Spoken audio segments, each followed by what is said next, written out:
Right now on Denver 7 News at 5 o'clock, Douglas County School Board narrows down its search for the next superintendent. So we're taking a closer look at the two finalists. Should political parties stay out of school board elections? It should be more nonpartisan. There already is partisanship. If it's nonpartisan, in my personal opinion, you don't know where they stand. Our team in Washington is diving into an issue dividing parents and school leaders across the country. Plus, parents have been calling on schools to be more open about what they're teaching our kids. Now, one Colorado lawmaker is pushing for more transparency in a bill up for discussion today. So much has changed over the past 2 years of the pandemic, so we're taking a snapshot of what's happening in our schools today. Thanks for joining us. I'm Brian Sanders. I'm Nicole Brady. We are getting another gorgeous day across the state. Great recess weather. Lisa Hidalgo is here, and we could hit a record high today, Lisa. We could. We're going to get really close to it. The record high is 76, and we're going to be in a few neighborhoods pretty close to it. Right now, fairly clear skies. We have just a little bit of cloud cover streaming in from the west. We'll actually see an increase in clouds tomorrow, but today's sunshine really is going to dominate. We've got some pretty conditions again, and it'll be even a few degrees warmer than what we saw yesterday. Low 50s as early as 9 o'clock this morning. We're going to be about 10 degrees above that, 62 by right around 11, and then hitting highs close to 70 to near 75. Denver right around 73, upper 60s near 70 from Platteville north up to Fort Collins, and 40s and 50s out west. Evergreen a really mild 61 this afternoon. Look at southeastern Colorado. We've got 80s on the board. La Junta and Lamar right around 80 this afternoon.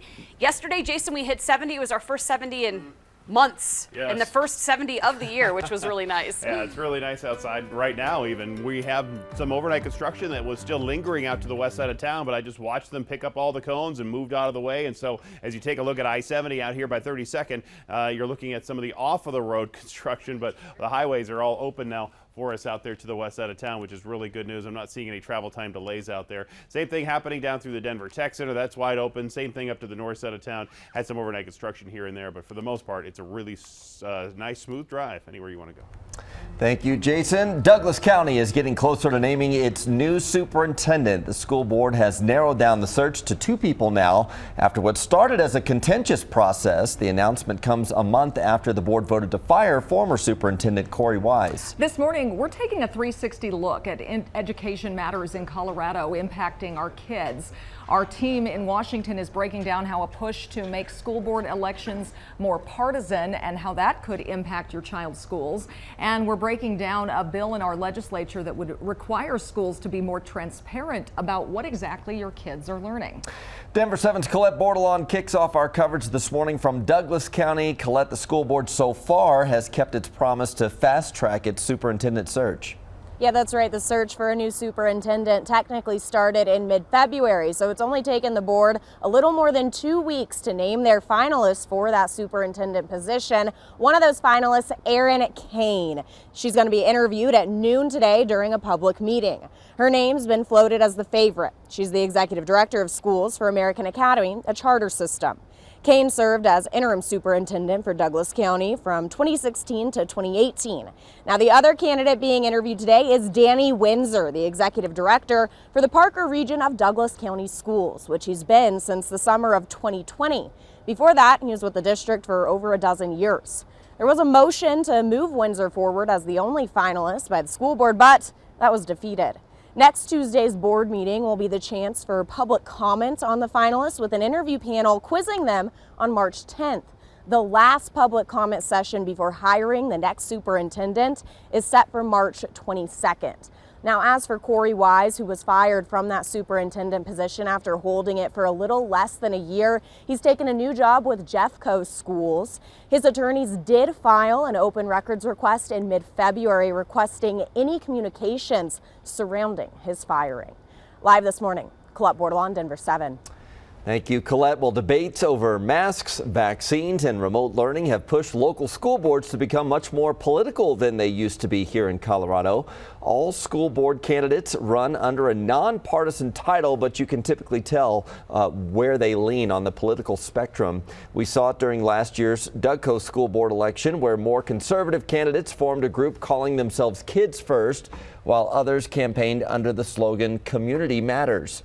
Now more districts across the country are allowing school board candidates to tie themselves to a particular political party. Our national team visited Fayette County, Tennessee, where for the first time this year they chose to have partisan school board races with candidates running as either a Democrat or Republican. Those in support of the move say it better informs the voters, but others say it could force school board primary elections and makes elections and campaigning more divisive. As school board elections become more competitive, Colorado lawmakers are considering limiting how much people can donate to those campaigns. A bill making progress in the legislature would cap individual contributions at $2,500 per candidate and donations from small committees at $25,000. In the last election, Douglas County candidates raised more than $90,000 each. Some individual donors gave upwards of $20,000 to their candidates. Well, parents having a say is a big theme in education right now, even making it into the Republican response to the State of the Union. They're tired of politicians who tell parents they should sit down, be silent, and let government control their kids' education and future. Republican lawmakers in at least a dozen states are turning parents' concerns into bills. One bill up for a hearing in Colorado's House Education Committee today would require school districts to be more upfront about what kids are learning and how teachers are being trained. House Bill 1066, sponsored by Republican Tim Geithner, would require school districts to post on their websites all textbooks and materials being used for all subjects, any surveys kids are given in school, and information about professional development or training teachers are undergoing. So right now what you're seeing is there's a desire for parents to fully understand what curriculum is being taught at their schools. When everyone went to that e-learning environment, parents became a lot more aware of what their child was learning from. But it wasn't just remote learning that seems to have caused new tensions between parents and their schools. In districts across the country, some parents have raised their voices about the teaching of race relations and history. Falcon School District 49 in Geithner's House District specifically banned the teaching of critical race theory earlier this year. But Geithner says schools in Colorado already have to follow rules about teaching controversial topics, and that this bill is just about giving parents easier access to information that can help them make the best choice for their child. Being able to see what type of curriculum is being offered, maybe there's a better fit as I do that long-term planning. While easing the burden for parents, he says this won't add work for teachers. This shouldn't burden teachers. This is a requirement for the school district. Like, I wrote it very, very carefully that way. Now, this bill faces an uphill battle in the Democratic-controlled legislature, but if it were to pass, Denver Public Schools tells me the majority of their district-managed schools already use a district-supported curriculum that they could easily share online. However, for schools that do not use district curriculum, they would have to collect and share all those resources at the school level. A generous gift will help create a community garden in southern Colorado. More than 250 hydroponic grow towers were delivered to Trinidad High School this week. Teacher Zeb Williamson and his students will be creating a garden and a learning space. The goal is to increase food security and physical activity and teach kids about careers in horticulture, hydroponics, and entrepreneurship.